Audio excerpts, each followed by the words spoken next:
बरं तुम्हाला शेअर करशील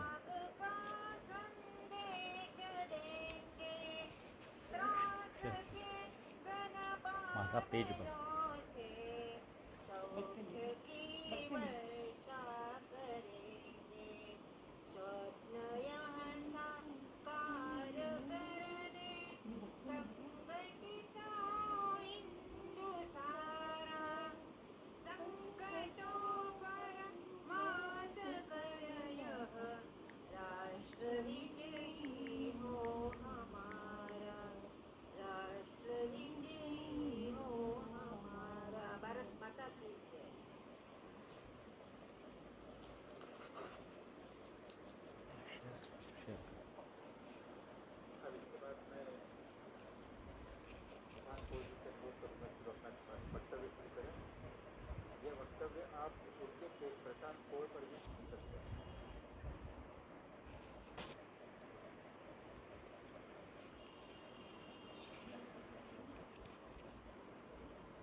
नमस्कार, मैं अभी उस पेज से जुड़ रहा हूँ, इसलिए थोड़े समय का कुछ अवकाश है.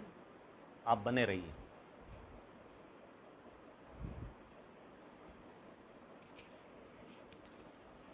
जिस पेज से मेरा ये प्रसारण होने वाला है उस पेज के साथ मैं जुड़ रहा हूँ, इसलिए थोड़ा समय की अवधि है. 1 मिनट 2 मिनट में हम प्रारंभ करते हैं.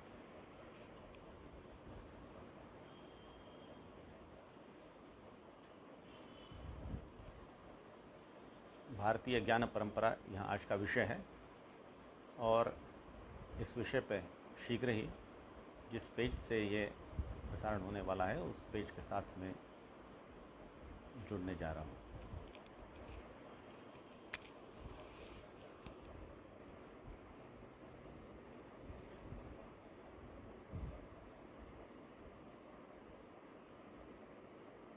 हाँ, मेरा आवाज़ अभी आएगा.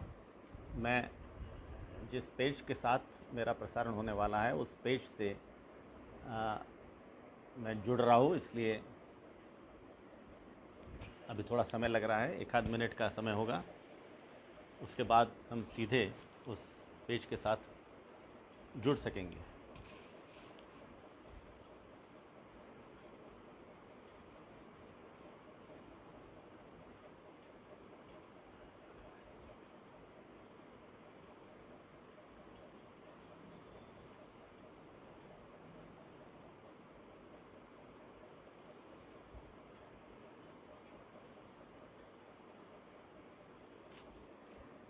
भारतीय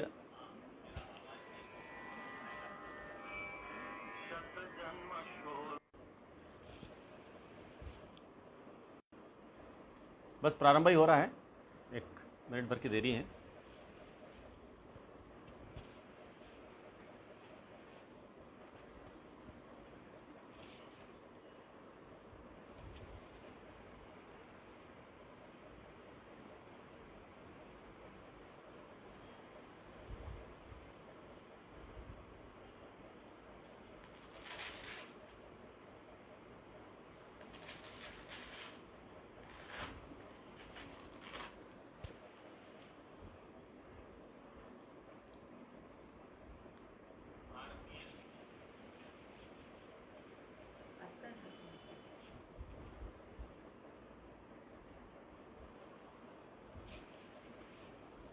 सभी को नमस्कार.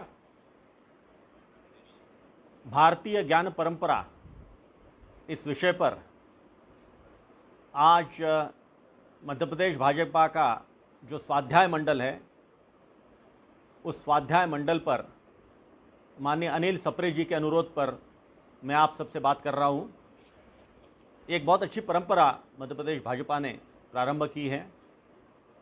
प्रति मंगलवार को वे किसी न किसी विषय पर स्वाध्याय रखते हैं। 100 से ज़्यादा स्वाध्याय, मतलब 100 से ज़्यादा सप्ताह उन्होंने इस प्रकार का ज्ञान यज्ञ में संविधा डाली है, इसलिए वे साधुवाद के पात्र हैं। आज का मेरा जो विषय है वो भारतीय ज्ञान परंपरा यहाँ है। मैं कुछ वर्ष पहले सोमनाथ गया था। चूंकि सावन का महीना है, भगवान शंकर को याद करते हैं, इसलिए सोमनाथ से प्रारंभ करना उचित रहेगा। तो मैं सोमनाथ कुछ बैठक के लिए गया था और उस बैठक में सोमनाथ जी के मंदिर के दर्शन भी किए। जब प्रदक्षिणा कर रहे थे तब सोमनाथ मंदिर के किनारे पर, जहां समुद्र तट पर एक स्तंभ बना हुआ है, और वो जो स्तंभ है वो स्तंभ पर एक बाण लगा हुआ है, एरो। अंग्रेजी में उसको एरो पिलर कहते हैं, बाण स्तंभ नाम से वो जाना जाता है।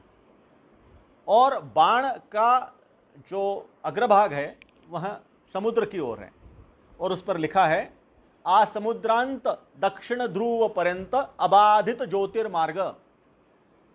अर्थात आ समुद्रांत, इस समुद्र में दक्षिण ध्रुव तक,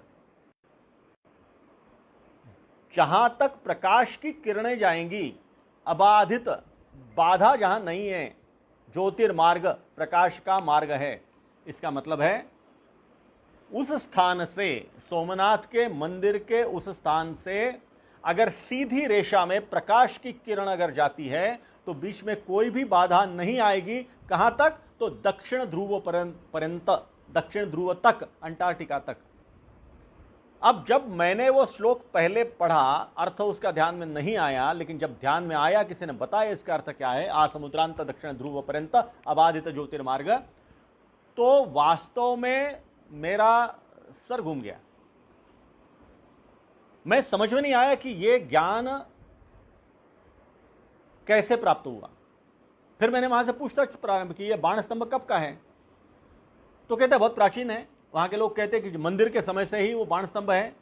फिर मैं इतिहास में ढूंढने लगा, तो इतिहास में उसका जो वर्णन मिलता है बाण स्तंभ का, वो लगभग 400 ईसा के 400 वर्ष बाद का भी मिलता है, और अगर खोजो तो ईसा के 400-600 वर्ष पहले का भी मिलता है। इसका मतलब क्या है कि यह बाण स्तंभ बहुत प्राचीन है, पुरातन है, 2-2.5 हजार वर्ष पुराना है। अब अगर ये 2-2.5 हजार वर्ष पुराना है, तो उस समय हमारे लोगों को यह कैसे मालूम था कि पृथ्वी गोल है, गोलार्ध का है, और उसमें दक्षिण ध्रुव है। अगर दक्षिण ध्रुव है तो उत्तर ध्रुव भी होगा। मतलब यह जानकारी उस समय हमारे लोगों को थी। और उससे भी महत्व की बात यह है कि यह जानकारी रखना कि वहां से अगर सीधी रेखा अगर हमने खींची, सोमनाथ के मंदिर से अंटार्कटिका तक अगर सीधी रेखा खींची, तो उस रेखा में हमें बीच में कोई भी ऑब्स्टिकल नहीं आ रहा है, कोई भी भूमि का टुकड़ा नहीं है। अब यह कैसे मालूम हुआ? उस समय किस प्रकार का नकाशा शास्त्र था, किस प्रकार का नक्शा था, कैसे उनको मालूम हुआ होगा? फिर मैंने कहा कि मैंने सोचा कि ये करके तो देखे। फिर गूगल मैप के सहारे धीरे धीरे उसको एनलार्ज करना पड़ता है, 3-4 दिन की मेहनत लगी, लेकिन मैंने प्रयास किया और पाया कि सोमनाथ मंदिर से अगर दक्षिण ध्रुव तक, अंटार्कटिका तक सीधी रेखा अगर हम बनाते हैं तो कहीं भी भूमि का कोई टुकड़ा नहीं है, जमीन नहीं है, ये सीधी रेखा में प्रकाश जा सकता है। अब वास्तव में आश्चर्य की बात है कि उन दिनों, आज से 2-2.5 हजार वर्ष पहले, हमारे सारे लोगों को यह जानकारी कहां से प्राप्त हुई कैसे उनको पता चला? ये वास्तव में एक गूढ़ है कि इतने पहले ये सारी जानकारी प्राप्त होना कोई सैटेलाइट था क्या? क्योंकि नाव भी सीधे नहीं चल सकती, कैसे उन्होंने खोजा होगा?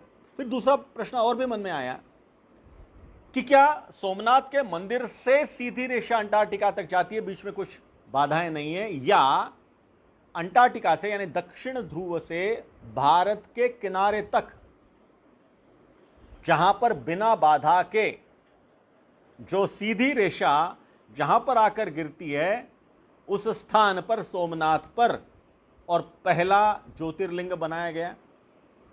ज्योतिर्लिंग जो 12 ज्योतिर्लिंग है उनका जो श्लोक है उसमें सबसे पहले सौराष्ट्र सोमनाथ है, यही उसी से प्रारंभ होता है। सोमनाथ ये ज्योतिर्लिंग का पहला ज्योतिर्लिंग माना जाता है। ये सब आज भी गूढ़ है, ये आज भी कुछ ये ज्ञान कहां से प्राप्त हुआ, कहां से आया, ये आज भी आदमी सोच में पड़ता है। तो इसीलिए जब बातें निकलती है और भगवान शंकर की बात निकलती है तो और एक विषय सामने आता है कि अपने देश में पंच महाभूतों के मंदिर हैं, 5 मंदिर हैं। पंच महाभूत की संकल्पना तो आजकल विश्व भी मानने लगा है। डैन ब्राउन जैसे लेखक ने इन्फर्नो जैसी पुस्तक भी एक प्रकार से पंच महाभूतों पर लिखी है, उसमें उसका उल्लेख भी है। तो ये जो पंच महाभूत है उसमें आकाश है, फिर वायु है, तो आकाश, वायु, फिर पृथ्वी और अग्नि और जल, ये पंच महाभूत हैं। इनमें से ही जो 5 महाभूतों के 5 मंदिर दक्षिण भारत में हैं, उसमें से एक मंदिर कालाहस्ती मंदिर जो वायु तत्व को का प्रतिनिधित्व करता है, वह मात्र आंध्र प्रदेश में है। लेकिन बाकी सारे जो मंदिर है वे सारे मंदिर ये तमिलनाडु में हैं। और सबसे मजेदार बात इन पंच महाभूतों के मंदिर की कि ये 5 मंदिर में से 3 मंदिर, जो वायु तत्व का प्रतिनिधित्व करने वाला कालाहस्ती मंदिर, फिर पृथ्वी तत्व का प्रतिनिधित्व करने वाला एकांबरेश्वर मंदिर, और फिर आकाश तत्व का प्रतिनिधित्व करने वाला तिलई नटराज मंदिर, ये तीनों मंदिर बिल्कुल एक रेखा पर है, एक रेखा पर है। लॉन्जिट्यूड लेटिट्यूड जैसा हम बात करते हैं अक्षांश और रेखांश, तो उसमें लॉन्जिट्यूड और लेटिट्यूड की अगर हम बात करें तो जो रेखांश होते हैं उन रेखांशों में ये तीनों मंदिर का पॉइंट कोऑर्डिनेट, मंदिर के स्थान का अगर आपने कोऑर्डिनेट लिया, गूगल कोऑर्डिनेट उपलब्ध है तो आप देखेंगे 79.41E ये तीनों का कोऑर्डिनेट है, तीनों का। और तीनों के बीच में खासा अंतर है। जो कालाहस्ती मंदिर है और एकांबरेश्वर मंदिर है, इनके बीच में लगभग 250 किलोमीटर का अंतर है। और एकांबरेश्वर मंदिर और तिलई नटराज मंदिर, इनके बीच में लगभग 200 किलोमीटर का अंतर है।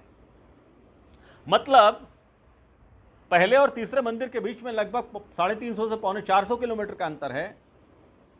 अब उस जमाने में, अब ये मंदिर कितने पुराने हैं तो उसका कुछ कब के है ये वर्णन नहीं मिलता। आज से 1000, 2000, 2500 वर्ष पहले अनेक उसकी मरम्मत है, उसको कुछ ना कुछ रिपेयर किया है, ऐसे शिलालेख वहां मिलते हैं। तो अगर मोटे तौर पे अंदर लगाए तो 3000 वर्ष पुराना मंदिर है, कम से कम 3-3.5 वर्ष पहले। 3-3.5 वर्ष पहले हमारे पुरखों के पास ऐसा कौन सा ज्ञान था कि जिसके अनुसार ये तीनों मंदिर बराबर एक सीधी रेखा में खींचे गए। कंटूर में बीच में पहाड़ी है, घाटियां हैं, नदियां बीच में आती है। इन सबका वर्णन, इन सबको सोचते हुए भी ये तीनों मंदिर बिल्कुल एक रेखा में हैं, सीधी रेखा में हैं। ये कैसे संभव हुआ? फिर मैं और इस पे सोचा कि 3 मंदिर ही एक रेखा में क्यों? हम पंचमहाभूतों की बात करते हैं, फिर जो 2 मंदिर बचते हैं, अग्नि तत्व का प्रतिनिधित्व करने वाला अरुणाचलेश्वर मंदिर और जल तत्व का प्रतिनिधित्व करने वाला जम्बुकेश्वर मंदिर, ये मंदिर अगर हम देखें तो ये मंदिर इस सीधी रेखा के साथ कोण बनाते हैं। अब यह कैसे संभव है? और फिर दो मंदिर अलग से क्यों क्यों बना रहे कोण? तो बहुत अध्ययन करने के बाद ध्यान में आता है कि बहुत पहले, बहुत मतलब आज से 2-2,500 3,000 वर्ष पहले जिन पंच महाभूतों की मान्यता आज हम मानते हैं, उस समय 3 महाभूत माने जाते थे। वो 3 महाभूत थे वायु, पृथ्वी और आकाश। ये तीनों दिखते नहीं मतलब इनका अस्तित्व, पृथ्वी का अस्तित्व हम पृथ्वी पर है, लेकिन पृथ्वी एज ए होल ऐसा अस्तित्व एकदम समझ में नहीं आता। वायु का अनुभव होता है लेकिन वायु दिखता नहीं है। आकाश दिखता है लेकिन आकाश क्या है? अवकाश है। ऐसे 3 महाभूत माने गए थे प्रारंभ में।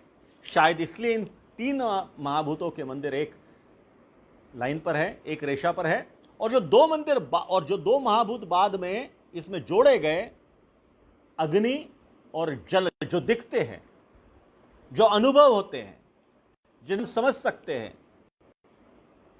ऐसे 2 पंच महाभूत के मंदिर बाद में शायद जोड़े गए। इसमें जो वायु तत्व का मंदिर है कालहस्ती मंदिर, जो तिरुपति से कुछ 35 से 50 किलोमीटर के अंतर पर है, उस कालहस्ती मंदिर की विशेषता यह है कि इस मंदिर में वायु तत्व का मंदिर है, मंदिर का गर्भगृह है, बहुत पुराना मंदिर है। मंदिर का जो गर्भगृह है, उस गर्भगृह में अंदर जाने के लिए एक ही दरवाजा है, और पुराने मंदिरों के गर्भगृहों का दरवाजा बहुत छोटा होता है, हम समझ सकते हैं, बहुत अंधेरा रहता है अंदर। वहां पे एक ज्योत हमेशा जलती रहती है, दिया हमेशा जलता रहता है 24 घंटे। लेकिन मजेदार बात यह है कि उसकी ज्योत हमेशा फड़फड़ाती रहती है, हमेशा स्थिर कभी नहीं रहती। अंदर हवा आने के लिए कोई स्थान नहीं, एक सिर्फ दरवाजा। और अगर दरवाजा हमने बंद कर दिया, पुजारी दिखाते हैं, दरवाजा बंद करने के बाद भी ज्योत फड़फड़ाती है। उनका कहना है चूंकि वायु तत्व का प्रतिनिधित्व करने वाला मंदिर है, इसलिए इसकी ज्योत हमेशा फड़फड़ाती रहती है। वैसे ही तिलई नटराज मंदिर जो है वो अवकाश, आकाश तत्व का प्रतिनिधित्व करता है, और चिदंबरा रहस्य, चिदंबरम के पास है वो, इसलिए चिदंबरा रहस्य नाम से भी प्रसिद्ध है। इसलिए अपने पूर्व अर्थमंत्री चिदंबरम जी ने बहुत कुछ जो छिपाया और बहुत कुछ किया, इसलिए उनको चिदंबरा रहस्य नाम से भी पुकारा जाता है। उसका कारण ये है कि इस मंदिर में जो भगवान शंकर का स्थान है, वो स्थान खाली है, उसमें कुछ नहीं है। जो पूजा का शिवलिंग है वो अलग है, लेकिन जो जिसे तिलई नटराज मंदिर कहा जाता है, जिसे जहां पर भगवान का अस्तित्व माना जाता है, क्योंकि वो आकाश है, अवकाश तत्व का प्रतिनिधित्व करता है, इसलिए वहां कुछ भी नहीं है। वहां रोज पर्दा डाला जाता है, आरती के समय वो पर्दा खुलता है, कुछ नहीं रहता वहां पर, लेकिन उसी की आरती होती है। उसको चिदंबरा रहस्य कहते हैं। ऐसे 5 मंदिर उस जमाने में, आज से 3,000 3,500 वर्ष पहले के मंदिर।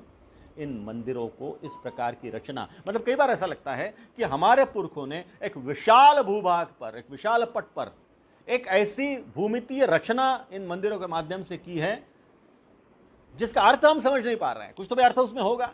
जब 3 मंदिर एक सीधी रेखा में है और कुछ ना कुछ उसमें अर्थ होगा, जिसे समझ पाने में हम लोग अभी सक्षम नहीं हैं। हम अभी उस ज्ञान के उस स्तर तक पहुंच नहीं पाए।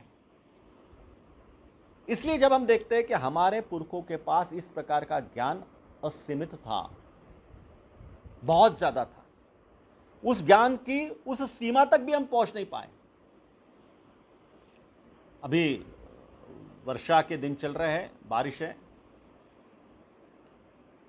और साधारणतः ऐसा होता है कि गर्मी के दिनों में ये पानी की बहुत याद आती है। लेकिन हम में से बहुत कम लोग जानते होंगे कि पानी का जल व्यवस्थापन करने के लिए जो बांध बांधे जाते हैं, ऐसा दुनिया का सबसे पहला और आज भी काम में आने वाला बांध ये भारत में है। अनईकट्टू डैम कहा जाता है। अपने दक्षिण भारत में त्रिचनापल्ली से मात्र 15 किलोमीटर दूरी पे, अब तो त्रिचनापल्ली का एक प्रकार से हिस्सा हम मान सकते हैं, अनईकट्टू डैम। चोल वंशों के जब राजा थे, ये दूसरी शताब्दी का है। दूसरी शताब्दी प्रारंभ हो रही थी, मतलब आज से 1800 वर्ष पहले की बात है ये। आज से 1800 वर्ष पहले जो चोल राजा था कराई कलन नाम से, कराई कलन नाम के चोल राजा ने ये अनैकट्टू डैम बांध बनाया। अंग्रेज लोगों ने उसको द ग्रैंड एनिकट डैम ऐसा नाम दिया। एनिकट्टू डैम उसको कहते हैं। आज उस डैम के पास उस चोल राजा की, करिकलन की घोड़े पे बैठी हुई एक प्रतिमा भी स्थापित है, और वो बात आज भी है। हम देखते पिछले कुछ वर्षों में बने हुए बांधों में बहुत जल्दी सिल्ट जमा हो जाती है, और कई बार वो बांध अपने पूरे क्षमता के साथ उपयोग में नहीं आता। लेकिन हमारे पास इस प्रकार का उस समय जल व्यवस्थापन का ज्ञान ऐसा था कि दुनिया का पहला बांध जो आज भी चल रहा है, जल व्यवस्थापन कर रहा है, वो आज भी भारत में है। और वो एक ही क्यों, दक्षिण भारत में हम जाएंगे तो अनेक मिट्टी के बने हुए अनेक बांध हमें मिलेंगे। हमारा जल व्यवस्थापन बहुत तगड़ा था, समृद्ध देश था, सोने की चिड़िया उसे बोला जाता था। जब सोने की चिड़िया था, समृद्ध देश था, तो निश्चित रूप से यहां पर जल व्यवस्थापन उत्तम होगा, तभी तो खुशहाली थी, खेती बहुत अच्छी होती थी। आप अगर कभी हम्पी में गए तो हम्पी का जो मुख्य मंदिर है, उस मुख्य मंदिर के सामने जो एक रास्ता है, एक ऐसा बड़ा सा रास्ता बना हुआ है मंदिर के प्रवेश द्वार के सामने से, बड़ा सा है। वहाँ पर दोनों तरफ कोई सब्जी वाले या कोई ना कोई ऐसी छोटी मोटी वस्तु बेचने वाले लोग बैठे रहते हैं। वो गाइड अगर आप करेंगे तो गाइड आपको हमेशा बताएगा कि उस जमाने में, मतलब विजयनगर साम्राज्य जिसकी राजधानी हम्पी थी, उस समय आज से 500 वर्ष 550 वर्ष पहले तक वहां पर टोकरियों में सोने चांदी के गहने बेचे जाते थे। यह समृद्धि थी हमारी। और एक कई फ्रेंच और अंग्रेज और स्पेनिश लोगों ने लिख के रखा है, जब ऐसी समृद्धि थी तो स्वाभाविकता हमारा जल व्यवस्थापन बहुत अच्छा होगा। और उसके कई उदाहरण हमारे सामने आज भी दिखते हैं। गुजरात का वो रानी का वाव अगर किसी ने देखा होगा तो किस प्रकार से रचना आज से 700-800 वर्ष पहले वहाँ पे बनाई गई होगी। हम सभी मध्य प्रदेश के हैं। भोपाल का अपना भोजताल जो राजा भोज ने बनाया था, सम्रांगण सूत्रधार नाम से उसने एक पुस्तक लिखा।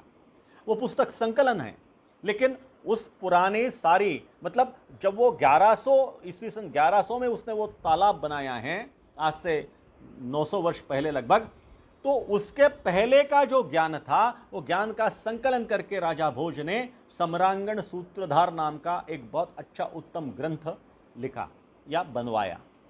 और उस सम्रांगण सूत्रधार के ग्रंथ में जिस प्रकार से जल व्यवस्थापन की बातें कही गई थी, उसके अनुसार ये तालाब बनाया गया है। आज भी 900 वर्ष के बाद भी आज भी वो तालाब जीवंत है, अच्छा है, और पर्यावरण की रक्षा करने के लिए वहां पे खड़ा है। ऐसे कई उदाहरण मिलेंगे। वराह मिहिर का नाम इसमें सबसे सामने आता है। दुर्भाग्य हमारे देश में वराह मिहिर के बारे में बहुत कुछ ज़्यादा अभ्यास नहीं हुआ है। बाकी के देश कर रहे हैं। सम्रांगण सूत्रधार पे बाकी के देश, अनेक देशों में अभ्यास चल रहा है। यह वराह मिहिर ने जो बृहत संहिता लिखी है, उस बृहत संहिता पे जर्मनी में तो एक अध्यासन में अलग से उसके ऊपर कितने लोगों ने पीएचडी की है, डॉक्टरेट की है, सिर्फ बृहत संहिता इस ग्रंथ पर। ये जो बृहत संहिता ग्रंथ है, यह सिर्फ जल व्यवस्थापन पर नहीं है, यह एक प्रकार से एनसाइक्लोपीडिया है। उस जमाने का यह एनसाइक्लोपीडिया है। लेकिन उसमें उदकार जल नाम से एक अध्याय है, एक प्रकरण है, हम बोल सकते हैं। उसमें वराह मिहिर ने बहुत सारी ऐसी बातें लिखी है कि कहाँ जल हो सकता है, भूमि में कहाँ जल हो सकता है। तो किसी पेड़ की छाल अगर थोड़ी ऑयलिश है, तैलीय है, तो वहाँ पर मिलेगा जल। उस पेड़ की अगर एक डगाल अगर कहीं झुकी है ज़मीन पर, तो वहाँ पर मिलेगा पानी। ऐसे उसने बहुत सारे चीज़ें दी है कि पानी कहाँ कहाँ पर ज़मीन में मिल सकता है। तिरुपति के पास का एक विश्वविद्यालय है, वो श्री वेंकटेश विश्वविद्यालय, SV विश्वविद्यालय कहलाता है, उस नाम प्रसिद्ध है। तो श्री वेंकटेश विश्वविद्यालय ने आज से 18-19 वर्ष पहले, मतलब 2001-2002 के लगभग, यह वराह मिहिर के सूत्रों पर आधारित बृहत संहिता में जिस प्रकार से जल व्यवस्थापन की बातें लिखी है, उसके अनुसार उस विश्वविद्यालय ने 300 बोर लिए कि कहां कहां जमीन में पानी हो सकता है। कि वराह मिहिर ने कहा है कि ऐसी ऐसी अगर कंडीशन होंगी तो वहां जमीन में पानी होगा, उस प्रकार से उन्होंने बोर लिए। 300 में से, मजेदार बात देखिए, 300 में से 95% बोर सक्सेसफुल रहे। अब वो अगर आप लोग अगर वहां पर गए होंगे तो तिरुपति के आसपास का वो जो सारा भाग है वो बहुत ज्यादा पानी वाला भाग नहीं बोल सकते, पठार बोलते हैं हम, दक्षिण का पठार है वो, और वहां पर पानी बहुत ज्यादा नहीं मिलता। लेकिन वराह मिहिर के कहने के अनुसार बोर लिए 95% बोर सक्सेसफुल हुए। दुर्भाग्य हमारा इतना कि गवर्नमेंट की जो ब्यूरोक्रेसी चलती है, लाल फीताशाही, उसमें वो सारे रिपोर्ट धरे के धरे रह गए, उसके ऊपर बाद में कुछ ज्यादा काम नहीं हुआ। इसलिए मैं कहता हूं कि ये जो बहुत ज्ञान परंपरा हमारी रही है, ज्ञान का भंडार हमारे पास है, दुर्भाग्य से इसके ऊपर हमारे देश में ज्यादा अभ्यास नहीं हुआ है। हमारे जबलपुर के आसपास गोंडकालीन जल व्यवस्थापन अपने आप में एक बहुत अच्छा विषय है अभ्यास का। इसके ऊपर पुस्तकें भी लिखी गई है। राजकुमार गुप्ता जी ने एक बहुत अच्छी पुस्तक लिखी है, गोंडकालीन जल व्यवस्थापन। ये 52 ताल 72 तलैयों का ये जबलपुर शहर था और है, आज तो बहुत सारे तालाब उसमें के नहीं है। लेकिन तालाब की रचना ऐसी थी कि तालाब के लिए सिर्फ खोद दिया और वहां तालाब बन गया, ऐसे नहीं थी। बड़े मजेदार बात है कि उसमें किस प्रकार से भौगोलिक रचना, बारिश का पानी कहां आता है, कहां जमता है, उसके बाद कहां जाएगा, उसके बाद कौन सा तालाब भरेगा, इस प्रकार से एक पूरी, जिसको इकोसिस्टम कहते हैं आज की भाषा में हम, उस प्रकार से एक इकोसिस्टम बना करके वहां पर जल व्यवस्थापन की सारी रचना की गई थी।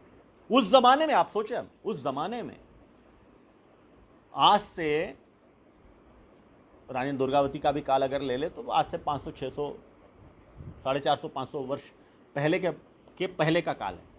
उस काल में जब जनसंख्या यहां की सीमित थी, तब भी जब जल का इतना अच्छा व्यवस्थापन था, ये बड़ा समृद्ध प्रदेश था, तो क्या सोचा होगा हमारे पुरखों ने, किस प्रकार की उनकी सोच रही होगी। और सिर्फ यही क्यों, कला के क्षेत्र में अगर हम देखें तो अति प्राचीन कलाएं, चाहे वो सरस्वती जी की वीणा हो, वाद्य हो, संगीत हो, संगीत की रचना हो, नाट्य विधा हो, यह सब की जननी भारत है। अतिशयोक्ति लगेगी, लेकिन हम में से शायद कुछ लोगों ने नाम सुना होगा, अधिकतर लोगों ने नहीं सुना होगा। सीता बेंगारा गुफा नाम के अपने छत्तीसगढ़ में एक गुफाएं हैं, सीता बेंगारा गुफा, उसके पास में जोगीमारा गुफा। ये सीता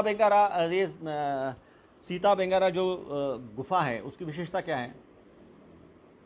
ये बिलासपुर अंबिकापुर के रास्ते पर और सरगुजा जिले में रामगढ़ नाम की पहाड़ी है, उस रामगढ़ पहाड़ी पर यह गुफा है। इस गुफा की विशेषता यह है कि ये अभी तक अपने एशिया का सबसे पहला ज्ञात नाट्य गृह है। It's an theatre by itself, A well articulated theatre by itself. उसकी रचना अगर हमने देखी तो जैसे ग्रीक लोगों के एम्फी थिएटर है, उस प्रकार से उससे भी अच्छी गुफा के अंदर, और नाट्य करने के लिए कुछ जगह है और बैठने के लिए दर्शकों के लिए ऊपर जाती हुई ऐसी सीढ़ियां हैं। फिर गुफा के अंदर आवाज ऐसा घूमेगा, तो इसलिए वो आवाज सप्रेस करने के लिए या आवाज निकल जाने के लिए कुछ बीच में ऐसी खिड़कियां उन्होंने दी है। लेकिन मजेदार बात यह है कि रायपुर में मेरा इसी विषय पर व्याख्यान था, भाषण था, और एक बहुत अच्छे सभागृह में, रायपुर के सबसे अच्छे सभागृह में मेरा भाषण हो रहा था। भाषण होने के पश्चात एक सज्जन मेरे से मिलने के लिए आए। बाद में पता चला वे वहां के सबसे वरिष्ठ ऐसे नाट्यकर्मी थे। बहुत नाटकों का दिग्दर्शन उन्होंने किया था और उस कला के क्षेत्र में बहुत नामी गिरामी व्यक्ति करके वो जाने जाते थे। उन्होंने मुझे बताया, उनका आप जिस सीता बेंगारा गुफा की बात कर रहे हैं, हमने वहां पर नाटक किए, हमने वहां पर नाट्य खेला, ये देखने के लिए कैसा होता है, और अद्भुत अनुभव था। उन्होंने कहा कि आप जो कह रहे हैं कि आवाज के लिए आवाज का ठीक से वहां पे अंदर व्यवस्था रहे, इसके लिए उन्होंने कुछ खिड़कियां बनाई हैं कि आवाज़ अंदर अंदर सिर्फ इको ना हो, उसका वो बाहर भी निकले, इसलिए कुछ खिड़कियां बनाई हैं। तो उनका उपयोग सिर्फ आवाज़ के लिए नहीं है, उसके लिए तो है ही है, लेकिन उसके बाद उनका हमारे दिमाग में बत्ती जली, हमें लगा प्रयोग करके देखना चाहिए, तो हमने वहां पे मशालें रखी, मशाल। तो मशाल हम रखते थे तो जैसे स्टेज पर स्पॉटलाइट हम गिराते हैं, नाट्य विधा के लोग जानते हैं, स्पॉटलाइट हम गिराते हैं, उस प्रकार से वो स्पॉटलाइट आता था और मशाल निकाल, स्पॉटलाइट निकल जाता था। क्या अद्भुत सोच थी। उस गुफा में ब्राह्मी लिपि में कुछ काव्य पंक्तियां भी लिखी गई हैं, काव्य पंक्तियां भी, कि हे वसंत की हवा वगैरह, इस प्रकार कुछ काव्य पंक्तियां हैं। एक जर्मन शास्त्रज्ञ ने, जो शास्त्रज्ञ था, उसने इसकी कार्बन डेटिंग की उस गुफा की, और कार्बन डेटिंग के बाद यह अनुमान है, यह अनुमान नहीं, ये ठोस उसके परिणाम है कि ईसा के पहले 600 वर्ष पहले ये गुफा में वो ब्राह्मी लिपि वो सब लिखा गया है, मतलब आज से 2600 वर्ष पहले। ग्रीक में नाट्य की विधा कब से प्रारंभ हुई? लगभग उसी समय, 2500 वर्ष पहले मानी जाती है। तो आज तक ये जो हमारे दिमाग में बैठा है कि नाट्य विधा, नाट्य के पुरोधा, ये सारे लोग सिर्फ वहीं से आते हैं, चेकव है, ब्रेख्त है, टॉल्स्टॉय है, अपना फिर शेक्सपियर, ये सारे वही नाम हमारे दिमाग में आते हैं, लेकिन भरत मुनि का नाम नहीं आता, भास का नाम नहीं आता। भरत मुनि ने जो नाट्य विधा पर अपना पुस्तक लिखा, ग्रंथ लिखा, उस ग्रंथ के कारण कम से कम ये डॉक्यूमेंटेशन हुआ उसका, जो आज भी उपलब्ध है, कि इस प्रकार की अत्यंत समृद्ध नाट्य कला इस देश में चलती थी। ये जो सीता बेंगारा गुफा है, ऐसा कहा जाता है कि कवि कालिदास ने उसी सीता बेंगारा गुफा में और अपनी कुछ नाट्य कृतियां लिखी थी, और इसलिए छत्तीसगढ़ सरकार ने आज से 3 वर्ष पहले सीता बेंगारा गुफा को लेकर जो 26 जनवरी के इसमें जो परेड में, दिल्ली के परेड में जो चित्ररथ चलते हैं, फ्लोट्स चलते हैं, उसमें सीता बेंगारा गुफा की झांकी बनाई थी, और उन्हें पूरे देश में दूसरा क्रमांक मिला था। तो ये नाट्य विधा, ये कला हमारे इसमें बहुत पुरातन है, प्राचीन है। हम इस प्रकार से उन ऐसे ज्ञान परंपरा के संवाहक है जिसमें शायद हम उतना समझ नहीं पाते या पीछे देख नहीं पाते। फिर धातु शास्त्र होगा, विज्ञान होगा। हम दिल्ली में जाते हैं, मेहरौली के पास वो जो कुतुब मीनार है, वो कुतुब मीनार हमें याद है। दिल्ली का सिंबल बनता है तो कुतुब मीनार बनता है। कुतुब मीनार ऊंची है, इसलिए उसका सिंबल बनना शायद ठीक भी है, लेकिन उसी कुतुब मीनार के पास में एक लोह स्तंभ बना है, आयरन पिलर। उस कुतुब मीनार से काफी छोटा है, लगभग 1/10 है, 1/9 या 1/10 होगा कुतुब मीनार के ऊंचाई के अनुपात में देखा जाए तो छोटा है। लेकिन उस लोह स्तंभ की विशेषता है कि यह पूरा लोहे का है, मोर देन 98% उसमें आयरन है, और ये पूरे सबके सामने ये एक्सपोज हो रहा है, हवा में, पानी में, बारिश हो रही है, हवा आ रही है, सब प्रकार का उसमें एक्सपोजर है। लेकिन मजेदार बात, ये आयरन पिलर, ये लोह स्तंभ आज तक उसको जंग नहीं चढ़ा है, वैसा के वैसा शुद्ध है। ये कैसे संभव है? आज जब हम किसी भी प्रकार का लोहा लेते हैं, उसमें कितनी भी कोटिंग करो, तो भी कोटिंग का कोई भी जो गारंटी वारंटी देने की स्थिति में है, तो वो कहता है कि ठीक है 40-50 साल हो गए तो बहुत बड़ी बात है, 40-50 साल। और यहां पर ये लोह स्तंभ लगभग पिछले जो जैसी उसके ऊपर जो लिखा गया है, उकेरा गया है, उसके अनुसार अगर हम चलते हैं तो लगभग ये 1700-1800 वर्ष का पुराना है।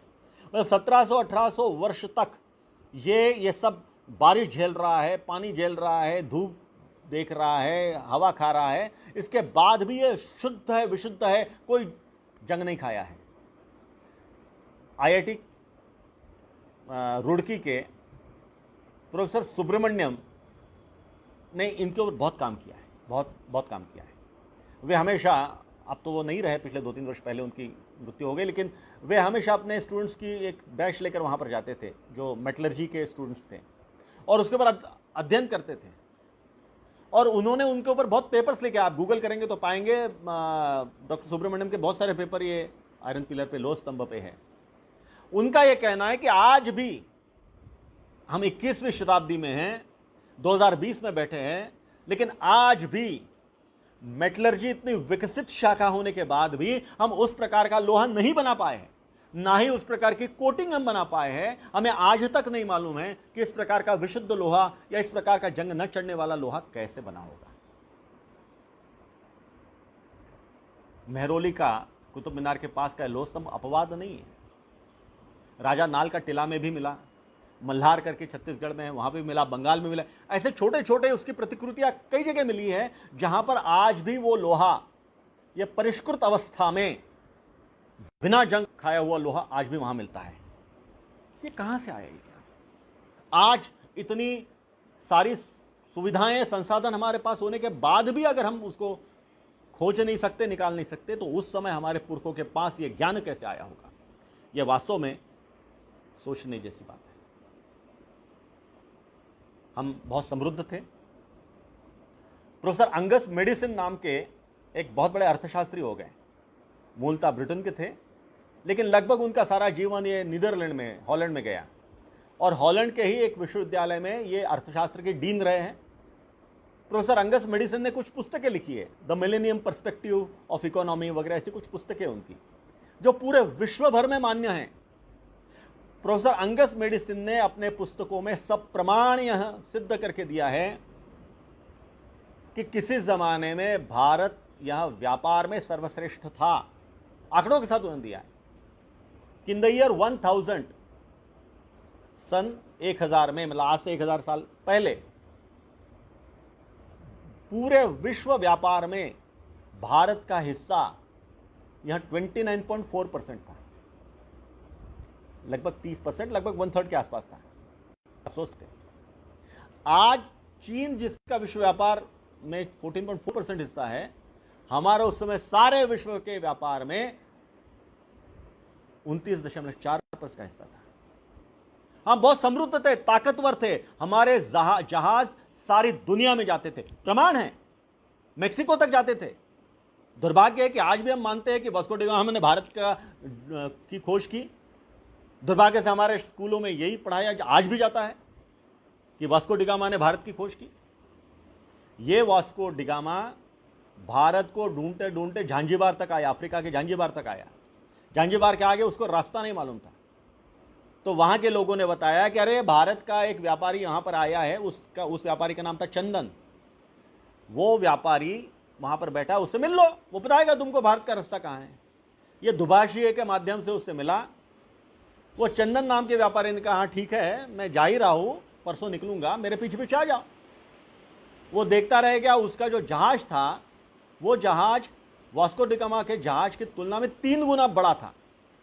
यह सब कुछ वास्को डी गामा ने अपनी डायरी में लिख के रखा है। उस डायरी का अंग्रेजी अनुवाद भी हो चुका है। कभी अगर हम पुर्तगाल में जाएंगे तो पुर्तगाल में वास्को डी गामा की ओरिजिनल डायरी संभाल कर रखी गई है, उसका अंग्रेजी अनुवाद भी है। यह वास्को डी गामा ने लिखा है। और वो चंदन के व्यापारी के पीछे पीछे आया और केरल में वो पहले पहुंचा। और आज भी हम कहते हैं, आज भी हमारे बच्चे पढ़ते हैं कि वास्को डी गामा ने भारत की खोज की। यह बहुत बड़ा दुर्भाग्य है हमारा। तो इतना जब समृद्ध देश था, सोने की चिड़िया हम कहते थे, सोने का धुआं निकलता ऐसा भी कहते थे, तो वास्तव में बहुत ज्यादा सोना होता था।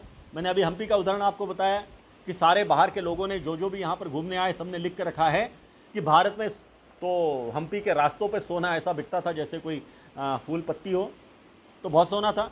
जब इतना सोना था तो सोने की खदान भी होगी। आज विश्व की सबसे प्राचीन खदान, सबसे प्राचीन सोने की खदान ये भारत में है। ये भारत में है। और ये कर्नाटक के रायचूर जिले में हट्टी नाम के स्थान पर है, आज भी है। और आज भी हट्टी गोल्ड माइन नाम से वो खदान काम कर रही है। वहां पर जो कुछ और मजेदार बात है कि वहां पर जो कुछ शैफ्ट्स मिले उस जमाने के काम करने वाले, जो कुछ औजार मिले हैं, और जो 2000 फीट गहरी खाई थी उस जमाने में, 2000 फीट गहरी खोदना, आप सोच सकते हैं क्या संसाधन थे, कैसे थे, लेकिन किया उन्होंने। तो उसकी कार्बन डेटिंग हुई, उसमें से पता चला कि 2200 वर्ष पुरानी है खदान, 2200 वर्ष पुरानी। मतलब वो जो औजार है वो 2200 वर्ष पुराने, खदान शायद उससे भी पुरानी होगी, हो सकती है। परिष्कृत सोना निकालने की तकनीक हमारे पास थी। और तो और एक मजेदार बात, ये जस्त होता है जिंक। आजकल अभी ये कोरोना के काल में सबको जिंक भी दिया जाता है, विटामिन सी, जिंक, ये सब लेने के लिए कहा जाता है। ये जो मूलतः ये धातु जिंक है, जस्ता, ये जिंक की खोज भारत ने की है। इसकी मजेदार बात यह है, यह बहुत कठिन है धातु निकालना, एक्सट्रैक्ट करना बहुत कठिन है। इसका वेपोराइजेशन होता है लगभग 930 डिग्रीज पे, 940 डिग्रीज पे होता है। लेकिन उसको आसवन करके, उसको ठंडा करके सिर्फ 4 डिग्री ठंडा अगर किया तो वह घन रूप में आता है और उसको एक्सट्रैक्ट करते हैं। अब सिर्फ 4 डिग्री फर्क है। उदाहरण के लिए 930 डिग्रीज तक मुझे हीट करना है और सिर्फ 4 डिग्री कम करके 926 डिग्रीज पे पहुंच जाए तो मुझे उससे एक्सट्रैक्ट करके निकालना है। कितना कठिन है। आज के दिनों में भी फर्नेसेस में इस प्रकार का कंट्रोल करके वो करना कठिन जाता है। उस जमाने में हमारे यहां जो फर्नेसेस थी, जैसे आज हम फर्नेस कहते हैं, उसमें अंगार कोष्ठी, पाताल कोष्ठी, मूर्छ कोष्ठी नाम की इस प्रकार की भट्टियां थी। और सबसे मजेदार बात, हम तकनीकी की बात करते हैं तो हमारी सर्वश्रेष्ठ तकनीकी थी जो गाय के गोबर से बने हुए कंडे होते हैं, कंडे कहते हैं हम, वो कंडे का स्टैंडर्डाइजेशन था साइज में। और ऐसे कंडे कितने कौन से फर्नेस में डालना, जिसे हम फर्नेस कहते हैं, भट्टी में डालना, यह तय था और उसके अनुसार उतना टेम्परेचर मेंटेन किया जाता था। अद्भुत था, अद्भुत। अब यह तकनीकी कहां से निकाली होगी। और आज भी जस्ता जैसे बनता है, जिंक जैसे निकाला जाता है पूरे विश्व में, ब्रिस्टॉल सिस्टम कहा जाता है, ब्रिस्टॉल सिस्टम। वो ब्रिस्टॉल सिस्टम का मूल यही है। ब्रिस्टॉल सिस्टम बिल्कुल जैसे हम निकालते हैं वैसे ही वो ब्रिस्टॉल सिस्टम है, जो ब्रिस्टॉल सिस्टम नाम से दुनिया में मशहूर हुई। लेकिन उसका मूल तो भारत में है, ये उन्होंने भी माना है, उन्होंने भी कहा है। जस्त भारत में निकला है तो सबने माना है। आज भी राजस्थान में जावरा में जस्त की बहुत बड़ी खदान है, वही ओरिजिनल खदान, पुरानी वाली, हजारों वर्ष पुरानी वाली। ये बहुत बड़ा, चाहे धातु शास्त्र का, रसायन शास्त्र का, ये सारा ज्ञान हमारे पास था। हमारी शिक्षा पद्धति बहुत अच्छी थी। नालंदा विश्वविद्यालय और उसके पहले हमारा जो हमारे उत्तर पश्चिम के छोर पर जो हमारा विश्वविद्यालय था, इनके सहायता से हमने पूरे विश्व में एक प्रकार का ज्ञान का दबदबा बनाया था। आज हमारे सारे बच्चे बाहर पढ़ने के लिए जाते हैं, उस समय बाहर पढ़ने का सवाल नहीं, क्योंकि बाहर की दुनिया से ज़्यादा ज्ञान तो हमारे पास था। सारे विश्व के बच्चे हमारे विश्वविद्यालय में पढ़ने के लिए आते थे, चाहे उदयपुर विश्वविद्यालय हो, रत्नागिरी का विश्वविद्यालय हो, चाहे सुवलकोटा, ऐसे अनेक विश्वविद्यालय अनेक राजाओं ने उस समय यहाँ पर बनाए थे।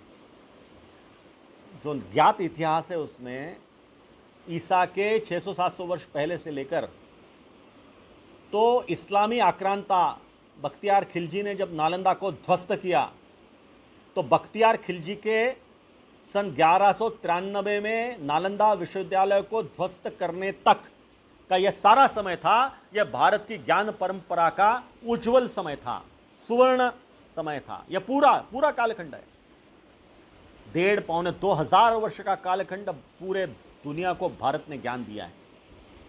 लेकिन दुर्भाग्य हमारा कि ये सारी प्रक्रिया में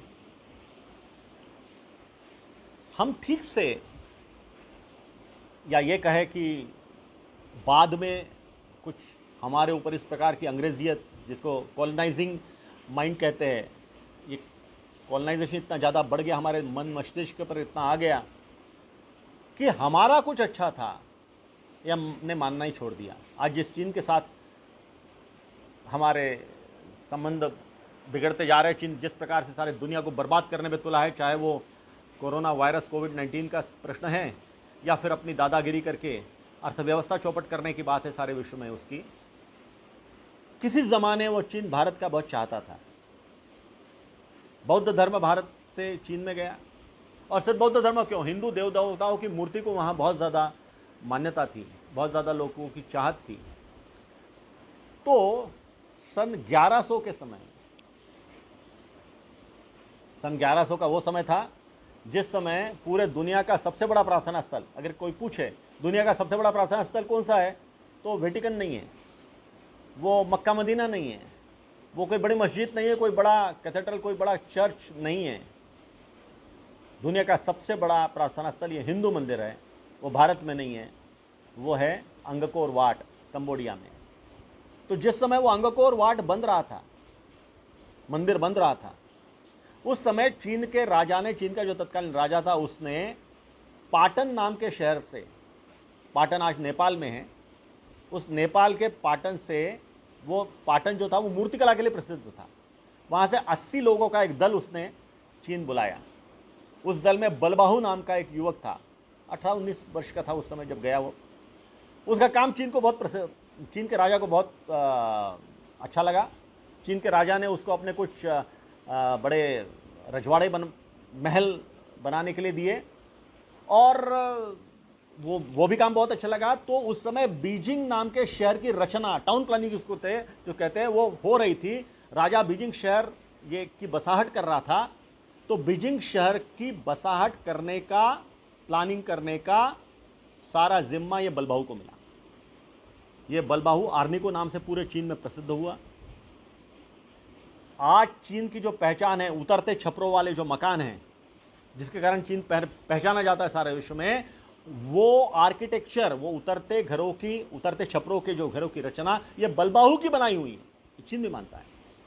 इसलिए 1 मई सन 2002 को बीजिंग के चौराहे पर चीन की तत्कालीन सरकार ने बलबाहु का एक आदमकद मूर्ति लगाई है। आप गूगल करें तो आपको दिख जाएगी। आप बलबाहु या आर्निको लिखेंगे तो आपको मूर्ति की प्रतिमा भी दिख जाएगी। उसमें नीचे लिखा भी है देवनागरी में, चूंकि नेपाली भाषा इसलिए देवनागरी में लिखा है, और चीनी भाषा में लिखा है उसके नीचे कि इसने बीजिंग शहर की रचना की। तो हमारे पास ये ज्ञान था, हम बीजिंग शहर की रचना करते थे, हम सारे विश्व में संचार करते थे, हम विश्व में व्यापार का सबसे बड़ा हिस्सा था, हम समृद्ध थे, हम वैज्ञानिक दृष्टिकोण रखते थे, ज्ञान की अबाध परंपरा हमारे यहाँ थी, हमारे यहाँ कोई भेदभाव नहीं था किसी जाति के बारे में या पुरुष या स्त्री के बारे में। स्त्रियां भी विदुषी हुआ करती थी, स्त्रियों की शिक्षा की बहुत अच्छी व्यवस्थाएं थी। जब इतना अच्छा था, दुनिया का पहला ज्ञात, जिसको कहते हैं कैंपस इंटरव्यू, ये भारत में हुआ है। सन 800 के आसपास बगदाद का जो खलीफा था हारून अल रशीद, उस हारून अल रशीद ने लिख के रखा है, उसने अपने लोगों से कहा कि भारत में ये बड़े बुद्धिमान लोग होते हैं, अच्छे लोग होते हैं, वहां की उन्होंने व्यवस्था बहुत अच्छी रखी है, तो अपने देश को, अपने राजधानी को चलाने के लिए कुछ अच्छे लोगों की आवश्यकता है, कुछ 100-150 अच्छे व्यक्ति चाहिए। आप जाइए, भारत के विश्वविद्यालयों में जाइए और वहां से लोग लाइए।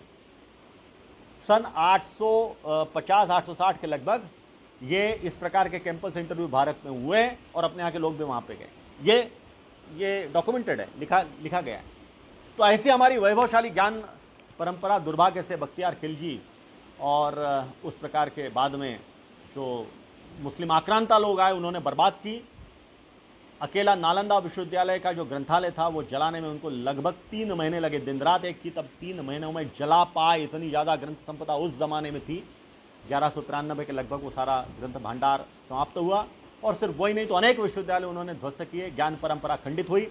और इसीलिए 1100-1200 के बाद में हमें ज्यादा नए प्रकार का ज्ञान, नई पुस्तकें, नए ग्रंथ हमें दिखते नहीं है। लेकिन फिर भी मेरा मानना है कि वो जो ज्ञान हमारे पास पहले से था, पहले से है, उसी को ढूंढने में अभी हमें पूरा और समय लगाने की आवश्यकता है। अभी भी हमें वो पूरा ज्ञान मालूम नहीं है।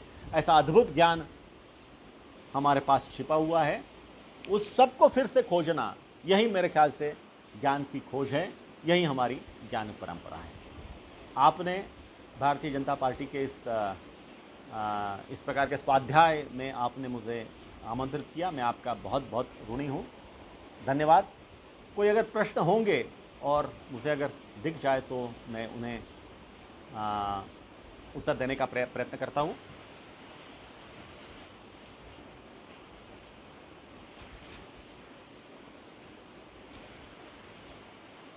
क्या क्या प्रश्न आने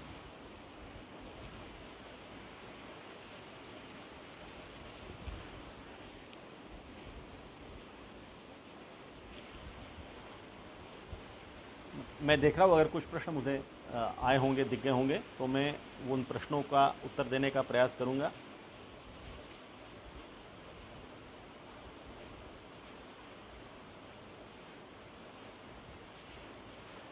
मैं क्षमा चाहूँगा, मुझे प्रश्न यहाँ दिख नहीं रहे हैं। मैं आपका काफ़ी समय मैंने मेरे ख्याल से मैंने ले लिया है। पुनश्च आप सभी को बहुत बहुत धन्यवाद। नमस्कार।